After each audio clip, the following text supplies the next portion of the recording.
Dans un coin reculé de la boucle du Mouhoun, à l'ouest du Burkina Faso, la petite ville de Kéra s'éveille doucement le 14 mars 1988. C'est dans ce village modeste, où les terres rouges s'étendent à perte de vue sous un ciel brûlant, qu'Ibrahim Traoré pousse son premier cri. Fils d'une famille humble, il grandit dans un environnement où chaque jour est une leçon de résilience. Son père, infirmier, arpente les sentiers poussiéreux pour soigner les habitants de Kéra, un métier qui exige implication et sacrifice. Par une coïncidence troublante, ce métier rappelle celui du père de Thomas Sankara, un autre infirmier militaire, dont le nom deviendra synonyme de révolution et d'espoir pour le Burkina Faso. Cette similitude, presque imperceptible à l'époque, semble tisser les premiers fils d'un destin hors du commun pour le jeune Ibrahim. Kéra, avec ses maisons en banco et ses ruelles animées par les rires des enfants, est un microcosme du Burkina Faso rural. La vie est simple, mais grossière. Les saisons dictent le rythme des travaux agricoles et les familles, comme celle d'Ibrahim, doivent composer avec des ressources limitées.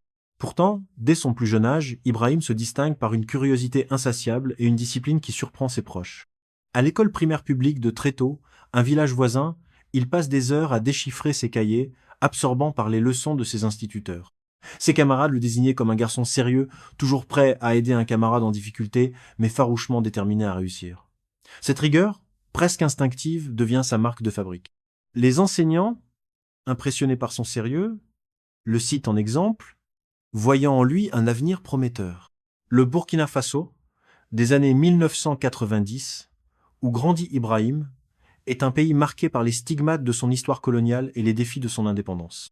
Sous la présidence de Blaise Compaoré, au pouvoir depuis le coup d'État de 1987 qui a coûté la vie à Thomas Sankara, le pays oscille entre stabilité apparente et tension sous-jacente. Les inégalités sociales, la corruption et le manque d'opportunités pour les jeunes des zones rurales pèsent lourdement sur la population. Pour un enfant comme Ibrahim, issu d'un milieu modeste, l'éducation représente une porte de sortie, un moyen de défier les barrières imposées par sa condition. Chaque matin, il parcourt les sentiers de Kéra pour rejoindre l'école, un sac utilisé sur le dos, porté par un rêve plus grand que lui. Après l'école primaire, Ibrahim intègre le collège d'enseignement général de Tréto. Là, il continue de briller, non seulement par ses résultats académiques, mais aussi par son sens de la discipline. Ses professeurs notent son aptitude à organiser ses camarades, à prendre des initiatives lors des activités collectives. À l'adolescence, il développe un intérêt particulier pour les sciences, fasciné par la logique et la précision qu'elles exigent. Ce goût pour la rigueur scientifique le guide vers Bobo-Dioulasso, la deuxième ville du Burkina Faso, où il intègre le lycée mixte d'Akardil. Bobo-Dioulasso, avec ses rues animées et son mélange de modernité et de tradition, est un choc culturel pour le jeune garçon de Kéra. Mais il s'adapte rapidement, plongeant dans ses études, avec une détermination qui impressionne ses camarades. Au lycée, Ibrahim travaille sans relâche, passant des nuits à réviser sous la lumière vacillante d'une lampe à pétrole. Ses efforts portent leurs fruits. Il décroche son baccalauréat série D avec mention, un exploit qui suscite la fierté de sa famille et de son village.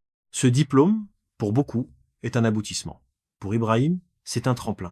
Il rêve d'aller plus loin, de comprendre le monde à travers la science, de contribuer à la construction de son pays.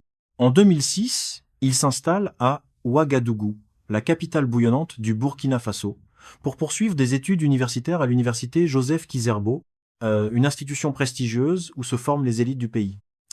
À l'université, Ibrahim a choisi une filière exigeante, chimie, biologie, biochimie et géologie. Ces disciplines, qui combinent analyse théorique et application pratique, correspondent parfaitement à son esprit méthodique. Les amphithéâtres de l'université, remplis d'étudiants ambitieux, sont un terrain fertile pour le jeune homme. Il se plonge dans ses cours, enchaînant les travaux pratiques et les recherches, toujours en quête d'excellence. Ses professeurs remarquent rapidement son talent. Ibrahim avait cette capacité rare à poser des questions qui forçaient à réfléchir plus loin, se souvient l'un d'eux. En 2010, à l'âge de 22 ans, il termine sa maîtrise en géologie, major de sa promotion, un exploit qui lui vaut le respect de ses pairs et des offres potentielles dans l'industrie minière, un secteur clé au Burkina Faso. À ce moment précis, tout semble indiquer qu'Ibrahim Traoré s'épanouira dans une carrière scientifique. Son parcours est celui d'un modèle de réussite, un jeune homme issu d'un village reculé qui, par la force de son travail et de son intelligence, a gravi les échelons de l'éducation. Il pourrait intégrer un laboratoire, une entreprise minière ou même un poste dans l'administration publique. Mais le Burkina Faso, comme beaucoup de pays africains, est un lieu où les diplômes ne suffisent pas toujours. Les opportunités, souvent réservées à ceux qui ont des connexions ou des moyens financiers, restent hors de portée pour un jeune comme Ibrahim, dont le seul capital est son mérite. C'est dans ce contexte qu'Ibrahim prend une décision qui surprend son entourage. Il choisit de rejoindre l'armée. Ce virage, inattendu pour ceux qui le voyaient tracer une carrière académique, est motivé par une combinaison de pragmatisme et d'idéalisme. D'un côté, l'armée offre une stabilité que le marché de l'emploi civil ne garantit pas. De l'autre, elle répond à un appel profond en lui, servir son pays, protéger son peuple, défendre les valeurs d'intégrité et de justice envers il croit. En 2010, il se présente au concours d'entrée de l'Académie militaire Georges Namo, une institution renommée qui a formé des générations d'officiers burkinabés et africains. Le concours est redoutable, attirant des centaines de candidats pour une poignée de places. Mais Ibrahim, avec sa discipline et sa préparation méthodique, se distingue. Il est admis et plonge dans un univers de rigueur militaire, où chaque jour est une épreuve de volonté et d'endurance. L'Académie Georges Namo, située à Pau, est un creuset où se forgent les futurs dirigeants du pays. Les entraînements sont intenses, mêlant cours théoriques sur la stratégie militaire, exercices physiques exténuants et formation pratique sur le terrain. Ibrahim excelle dans cet environnement. Ses camarades le définissent comme un homme d'une discipline inflexible, mais aussi d'une camaraderie sincère. Il n'hésite pas à partager ses notes ou à aider un camarade en difficulté, tout en se montrant intraitable sur les questions d'honneur et de devoir. En 2012, après 2 ans de formation, Ibrahim sort vice-major de la 12e promotion des élèves officiers d'active, une promotion baptisée citoyenneté. Ce nom chargé de symbolisme reflète les valeurs qui animent le jeune homme. Un engagement total envers son pays et son peuple. Un ancien camarade se souvient de lui avec admiration. Ibrahim était différent. Il parlait peu, mais quand il parlait, tout le monde écoutait. Il avait cette aura, cette présence qui inspirait le respect. À 24 ans, promu sous-lieutenant, Ibrahim Traoré est prêt à affronter les défis d'un Burkina Faso en proie à le planétaire. Système. L'instabilité croissante. Le Burkina Faso des années 2010 est un pays en crise, marqué par des tensions sociales, économiques et sécuritaires. En 2011, une série de mutineries éclate dans plusieurs casernes, déclenchées par le non-paiement des primes, des sanctions injustes et des conditions de vie déplorables pour les soldats. Ces révoltes, qui dégénèrent en violence, ébranlèrent le régime de Blaise Compaoré, au pouvoir depuis l'assassinat de Thomas Sankara en 1987. Compaoré répond par une répression brutale. Radiation, emprisonnement, réorganisation de l'armée. C'est dans ce climat explosif que Ibrahim Traoré, fraîchement sorti de l'académie militaire, est affecté au régiment d'artillerie de Kaya, une ville stratégique du centre-nord du pays. L'artillerie est une discipline à part dans l'armée, alliant précision scientifique et courage sous pression. Les artilleurs, souvent positionnés à l'arrière des lignes, doivent calculer des trajectoires, coordonner des frappes et protéger les troupes au sol dans des conditions chaotiques. Ibrahim s'y distingue par sa capacité à garder son sang-froid et à prendre des décisions rapides. En 2014, à seulement 26 ans, il est choisi pour diriger une compagnie du groupement des forces antiterroristes, GFAIT, basée à Djibo, une ville aux portes du Sahel, où les attaques des groupes armés islamistes sont de plus en plus fréquentes. Ces hommes le respectent profondément. Il était toujours avec nous, jamais en retrait, raconte un soldat. Il connaît nos peurs, nos doutes, mais il nous poussait à aller plus loin. Le Sahel, à cette époque, devient un champ de bataille impitoyable. L'instabilité au Mali, déclenchée par le coup d'État de 2012 et l'occupation du Nord par des groupes djihadistes, s'est propagée au Burkina Faso. Malgré l'opération Serval, menée par la France en 2013 pour repousser les djihadistes, ces groupes se réorganisent dans les vastes étendues désertiques, lançant des attaques ciblées contre les forces locales, les civils et les bases de la MINUSMA, la mission des Nations Unies pour la stabilisation du Mali. En 2015, Ibrahim rejoint le bataillon Badia, une unité burkinabé déployée sous le mandat de la MINUSMA. Il est confronté à l'horreur des combats, embuscades, attentats, pertes humaines. Plusieurs de ses camarades tombent, laissant en lui des blessures invisibles mais profondes. Cette expérience marque un tournant dans sa vision du monde. Il voit de près les ravages de la guerre, l'abandon des populations civiles et le manque de moyens de l'armée burkinabé. Ces épreuves forgent en lui une détermination farouche à changer les choses. Après cette mission, il retourne à Bobo-Dioulasso pour un repos bien mérité, mais le Burkina Faso ne lui laisse aucun répit. En octobre 2014, une insurrection populaire renverse Blaise Compaoré, mettant fin à 27 ans de règne autoritaire. Le pays entre dans une période de transition fragile, marquée par des luttes de pouvoir. En septembre 2015, le général Gilbert Diendéré, ancien bras droit de Compaoré, tente un coup d'État contre le gouvernement de transition. Ibrahim, alors jeune officier, se range du côté des loyalistes. Avec un groupe d'officiers courageux, il participe à une contre-offensive audacieuse, encerclant le palais présidentiel et forçant la reddition des putschistes. Michel Kafando est rétabli à la tête du pays. Et Ibrahim commence à se faire un nom comme un homme d'action et de principe. En 2017, il retourne au Maroc pour un stage de perfectionnement en artillerie, un domaine où il excelle. Ce séjour, comme celui de Thomas Sankara des décennies plus tôt, renforce son lien symbolique avec l'héritage du révolutionnaire. À son retour, promu lieutenant, il est plongé dans les zones les plus instables du Sahel. En 2018, il repart au Mali avec la MINUSMA, cette fois à Tombouctou. Lors d'une attaque terroriste complexe, il fait preuve d'un sang-froid remarquable. Alors que le chaos menace d'engloutir son unité, il restructure ses lignes, galvanise ses hommes et mène une contre-attaque éclair. Le camp est sauvé, l'ennemi repoussé. Pour cet acte de bravoure, il reçoit une décoration du contingent. À 30 ans, Ibrahim Traoré est déjà considéré comme un héros par ses pairs. En 2020, alors que le Burkina Faso s'enfonce dans une spirale de violence, il est promu capitaine. Ses responsabilités croissent et il est déployé dans des zones critiques comme Seriba, à l'est, où il joue un rôle clé dans l'opération Otapouane, une offensive contre les groupes armés. Puis, à Namisigima, au centre-nord, il supervise le retour des populations déplacées, redonnant espoir à des communautés brisées par des mois de terreur. Les noms de Marcoye, Nassumbu, Déou, Kayeri, Tanwal Bougou et Kelbo deviennent les chapitres d'un combat acharné contre l'injustice et le chaos. Mais c'est à Barsalogo, à une quarantaine de kilomètres de Kaya, que son courage devient légendaire. Les groupes armés s'apprêtent à prendre la ville, la route est minée et beaucoup hésitent à avancer. Ibrahim, lui, n'hésite pas. Avec ses hommes, il entreprend un raid à pied à travers des collines et des sentiers dangereux. L'opération est un succès. Barsalogo est libéré, les routes sécurisées. Un supérieur confie à l'AFP. Ce genre de décision, c'est ce qui fait qu'il est respecté par ses hommes. C'est là qu'on a commencé à parler de lui partout. Ces années au front forgent en Ibrahim une conviction profonde. Le Burkina Faso ne peut plus continuer ainsi. Depuis 2015, les attaques terroristes, importées du nord du Mali, ont dévasté le pays. Des villages entiers sont rayés de la carte, des milliers de civils fuient, et les militaires, souvent sous-équipés, tombent sans renfort. Le président Rochmark Christian Kaboré, élu en 2015, semble dépassé. L'armée, désorganisée et morcelée, manque de moyens et de stratégie.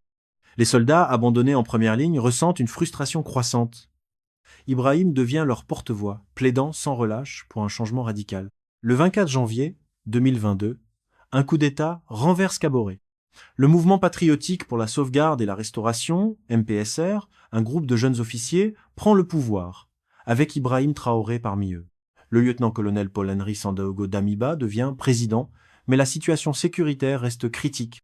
Ibrahim, chef du régiment d'artillerie de Kaya, continue de défendre les soldats du terrain, mais ses appels à une profonde réforme restent ignorés. Le 26 septembre 2022, un drame précipite l'inévitable. Un convoi de vie est attaqué dans le nord, faisant 37 morts et 70 disparus. La colère des militaires atteint son paroxysme. Le 30 septembre, à 4 heures du matin, Ouagadougou est secoué par des détonations. La résidence de Damiba est infiltrée, les rues bloquées, les blindés en position. Des blindés de Kaya, fief d'Ibrahim, convergent vers la capitale. Dans l'après-midi, des tirs éclatent. Un soldat est blessé. La rumeur enfle. Les militaires exigent la démission de Damiba. À la tombée de la nuit, la télévision nationale annonce « La situation est sous contrôle ». Le capitaine Ibrahim Traoré est nommé président du MPSR. À 34 ans, il prend les rêves d'un pays au bord du gouffre, prêt à ouvrir un nouveau chapitre. Le 30 septembre 2022, à la tombée de la nuit, les écrans noirs des téléviseurs burkinabès s'allument enfin. Une voix ferme, empreinte de détermination, retentit à travers le pays. La situation est sous contrôle. Le capitaine Ibrahim Traoré est nommé président du mouvement patriotique pour la sauvegarde et la restauration à compter de ce jour. À 34 ans, cet homme au regard d'acier, issu des terres rouges de Kéra, prend les rênes d'un Burkina Faso au bord de l'effondrement. Ce moment, marqué par le grondement des blindés dans les rues de Ouagadougou et l'écho des tirs dans l'obscurité, n'est pas une simple passation de pouvoir. C'est le début d'un combat titanesque, celui d'un homme et d'un peuple décidés à reconquérir leur dignité, leur terre, leur avenir. Le Burkina Faso en ce mois de septembre 2022, est un pays à bout de souffle. Depuis 2015, les attaques terroristes, venues du nord du Mali, ont transformé des régions entières en champs de ruines. Des villages sont rayés de la carte, des écoles fermées, des marchés désertés. Plus d'1 million de personnes ont fui leur foyer, entassées dans des camps de fortune où la faim et la peur rythment le quotidien. L'armée, équipée et désorganisée, peine à contenir les groupes armés qui sévissent dans le Sahel, le centre-nord et l'est du pays. Les soldats, souvent abandonnés en première ligne sans renfort, ni stratégie claire, ressentent un profond sentiment d'injustice. Le coup d'État de janvier 2022, qui a porté Paul-Henri Sandaogo Damiba au pouvoir, n'a pas tenu ses promesses. Les attaques se multiplient, les pertes s'accumulent, et la grogne monte non seulement dans les casernes, mais aussi parmi la population. Ibrahim Traoré, en prenant la tête du pays, hérite d'une nation fracturée, mais il n'est pas seul. Derrière lui se tient un peuple épuisé mais déterminé, un peuple qui a vu trop de sang versé, trop de promesses brisées. Il sait que le pouvoir qu'il vient de saisir n'est pas une fin en soi, mais un outil pour redonner vie à un pays meurtri. Dès les premiers jours, il s'adresse à la nation avec une clarté qui tranche avec les discours vagues de ses prédécesseurs. Il faut changer le rythme, déclare-t-il. Tout est urgent au Burkina Faso. La sécurité, la défense, la santé, l'action sociale, les infrastructures. Chaque minute compte. Nous devons abandonner les lourdeurs administratives inutiles et agir vite. Ces mots, prononcés avec une conviction qui traverse les écrans, résonnent dans les cœurs des Burkinabés. Ils sont pas seulement un appel à l'action, mais un cri de ralliement pour une nation prête à se relever. La première priorité d'Ibrahim Traoré est la sécurité. Les groupes armés, profitant du chaos des années précédentes, ont étendu leur emprise sur près de 40% du territoire, selon les estimations. Des villes comme Djibo, dans le nord, vivent sous blocus, privées de vivres et de médicaments. Les routes, minées ou contrôlées par les djihadistes, sont devenues des pièges mortels. Traoré, fort de son expérience au front, sait que la reconquête des territoires passe par une armée unie, équipée et motivée. Il lance une vaste réforme des forces armées, un projet ambitieux visant à restructurer les unités, améliorer la formation et renforcer la logistique. Les soldats, longtemps négligés, reçoivent des équipements modernes, des véhicules blindés et des moyens de communication améliorés. Mais plus encore, Traoré redonne à l'armée un sens, une mission. Protéger le peuple, reconquérir chaque mètre carré de territoire perdu. Dans les mois qui suivent, les résultats commencent à se faire sentir. Des localités stratégiques, comme celle du Mangodara dans le sud-ouest, sont libérées après des années de blocus. Les corridors d'approvisionnement, essentiels pour acheminer nourriture et médicaments aux populations isolées, sont rouverts sous la protection de l'armée. À Barsalogo, où Traoré s'était déjà illustré comme capitaine, de nouvelles opérations permettent de sécuriser les routes, offrant un répit aux habitants. Ces victoires, bien que partielles, redonnent espoir à un peuple qui n'osait plus croire en des lendemains meilleurs. Les soldats, galvanisés par un chef qui connaît leurs épreuves, retrouvent un moral qu'ils avaient perdu. Avec Traoré, on sent qu'on se bat pour quelque chose, confie un sergent à Kaya. Il est des nôtres, il sait ce qu'on vit. Mais Traoré sait que la sécurité ne se limite pas au champ de bataille. Pour stabiliser le pays, il faut impliquer la population. Il lance l'initiative des veilleurs citoyens, des groupes communautaires chargés de surveiller les villages et d'alerter l'armée en cas de menace. Ces comités, formés dans plusieurs provinces, créent un lien inédit entre les forces armées et les civils. Les habitants, autrefois spectateurs passifs de la guerre, deviennent acteurs de leur propre sécurité. Dans des régions comme le centre-nord, où les attaques avaient chassé des milliers de personnes, les veilleurs citoyens permettent de rétablir un semblant de normalité. Les écoles rouvrent timidement, les marchés reprennent vie, et les familles déplacées commencent à rentrer chez elles. Ce n'est pas encore la paix, mais c'est un pas vers elle. Sur le plan économique, Traoré s'attaque à un défi tout aussi crucial, l'autosuffisance. Le Burkina Faso, malgré ses terres fertiles, dépend largement des importations pour nourrir sa population. Cette dépendance, héritée de décennies de politiques mal adaptées, fragilise le pays face aux crises. Traoré, inspiré par l'héritage de Thomas Sankara, place l'autosuffisance alimentaire au cœur de son projet. Sans autosuffisance, il n'y a ni honneur ni dignité, déclare-t-il lors d'un discours à Ouagadougou. Il lance des programmes agricoles ambitieux, distribuant des semences, des engrais et des outils aux paysans, tout en modernisant les techniques d'irrigation. Dans les régions libérées, comme le Mangodara, des coopératives agricoles voient le jour, soutenues par des formations dispensées par l'État. Ces initiatives, bien qu'encore fragiles, permettent à des milliers de familles de retrouver une source de revenus et une certaine stabilité. L'éducation, autre pilier du projet de Traoré, bénéficie d'une attention particulière. Les attaques terroristes ont fermé des centaines d'écoles, privant des milliers d'enfants d'accès à l'instruction. Traoré, lui-même produit de l'éducation publique, sait que l'avenir du pays repose sur sa jeunesse. Il mobilise des fonds pour reconstruire les écoles détruites et former des enseignants. Dans les zones sécurisées, des campagnes de sensibilisation encouragent les parents à renvoyer leurs enfants en classe. Un peuple instruit est un peuple libre, répète-t-il, reprenant sans le citer l'esprit de Sankara. Ces efforts, bien que modestes face à l'ampleur du défi, commencent à porter leurs fruits. En 2024, des milliers d'enfants retrouvent le chemin de l'école, un signe d'espoir dans un pays marqué par des années de désespoir. Sur le plan diplomatique, Traoré opte pour une rupture radicale avec le passé. Le Burkina Faso, comme beaucoup de pays africains, a longtemps été sous l'influence d'anciennes puissances coloniales, notamment la France. Traoré, convaincu que la souveraineté passe par l'indépendance politique, s'éloigne de ses partenariats traditionnels. Il met fin à plusieurs accords militaires avec la France, dénonçant une coopération qu'il juge inégale. À la place, il se tourne vers de nouveaux alliés comme la Russie, la Turquie et la Chine, qui offrent des équipements militaires et des investissements sans les conditionnalités qu'il considère comme humiliantes. Cette réorientation suscite des critiques, mais aussi un large soutien populaire. Pour beaucoup de Burkinabés, lassés des ingérences étrangères, Traoré incarne une rupture nécessaire, un retour à la dignité nationale. Cette quête de souveraineté s'inscrit dans un cadre plus large. L'Alliance des États du Sahel, formée avec le Mali et le Niger, ces trois pays marqués par les mêmes défis, insécurité, pauvreté, ingérence étrangère, s'unissent pour coordonner leurs efforts. L'Alliance, créée en 2023, vise à renforcer la coopération militaire, partager les renseignements et promouvoir le développement économique. Pour Traoré, cette alliance est plus qu'un pacte stratégique. C'est une déclaration d'indépendance collective.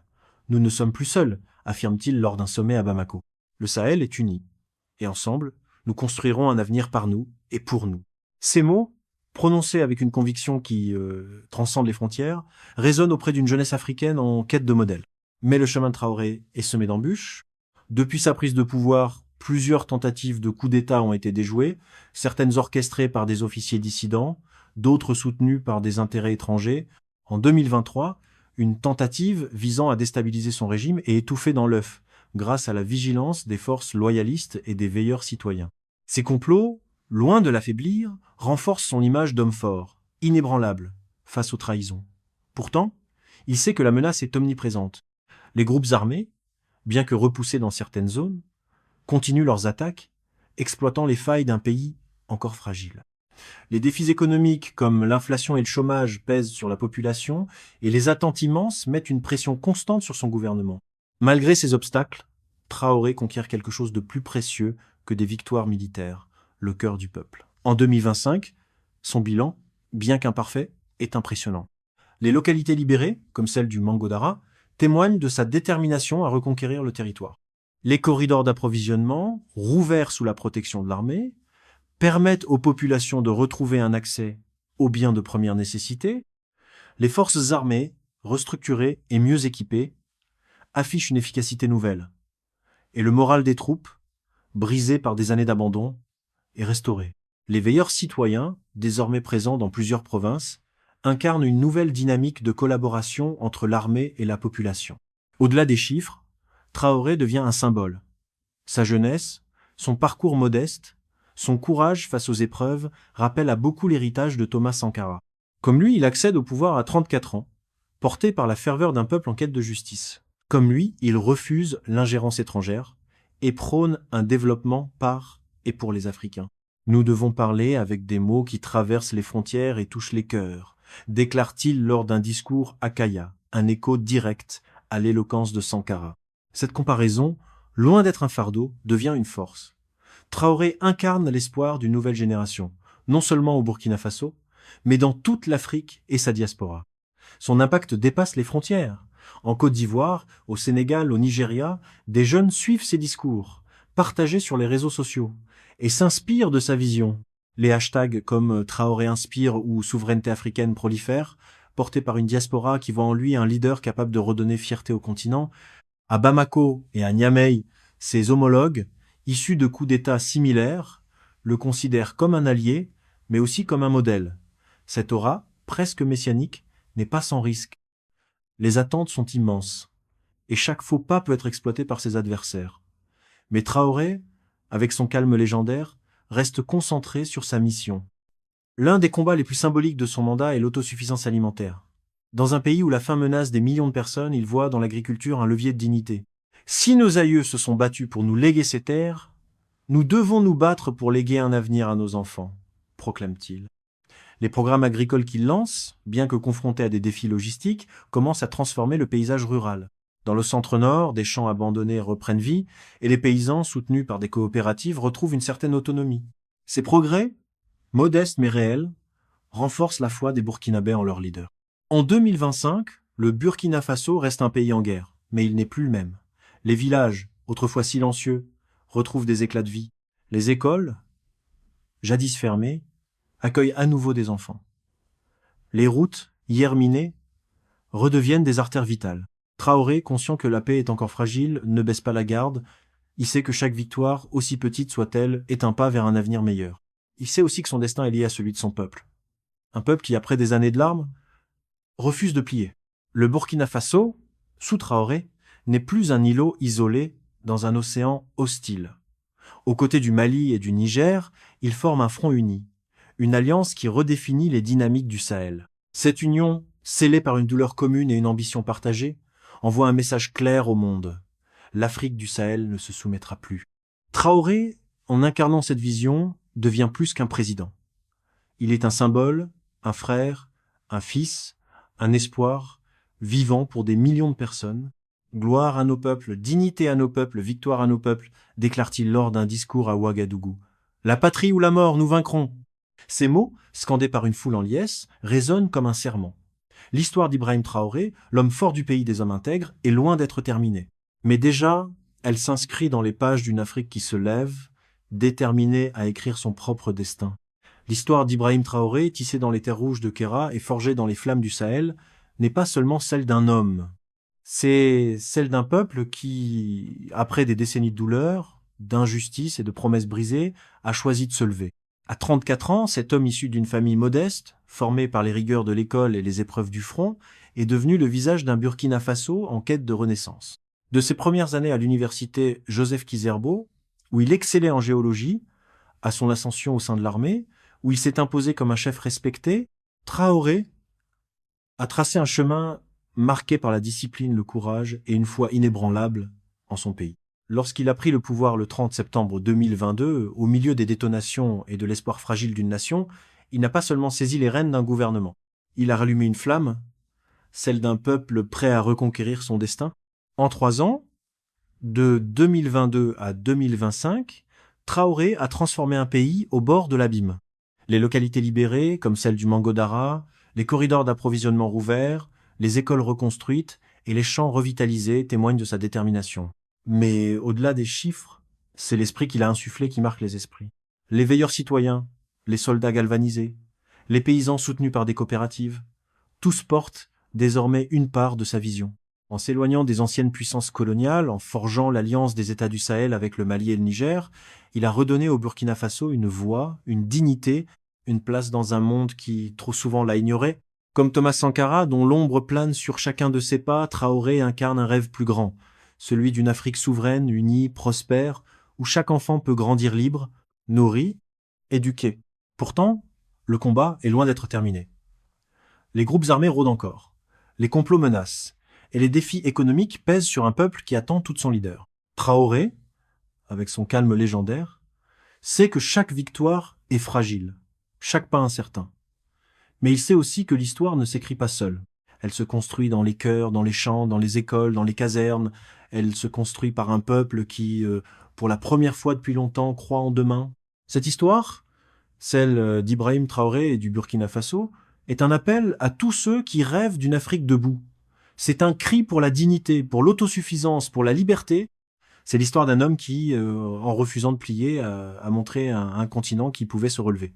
Et vous, qu'en pensez-vous? Ibrahim Traoré est-il le leader dont l'Afrique a besoin pour écrire un nouveau chapitre de son histoire? Partagez vos réflexions dans les commentaires. Dites-nous ce que son parcours vous inspire, ce qu'il représente pour vous, où que vous soyez dans le monde. Votre voix compte, vos idées comptent, et ensemble nous pouvons faire entendre l'espoir d'une Afrique unie. Si cette histoire vous a touché, si elle vous a inspiré, abonnez-vous à la chaîne Molle Motivation pour découvrir d'autres récits qui célèbrent la force, le courage et la renaissance africaine. Likez, partagez et rejoignez notre communauté pour ne rien manquer. La patrie ou la mort, nous vaincrons.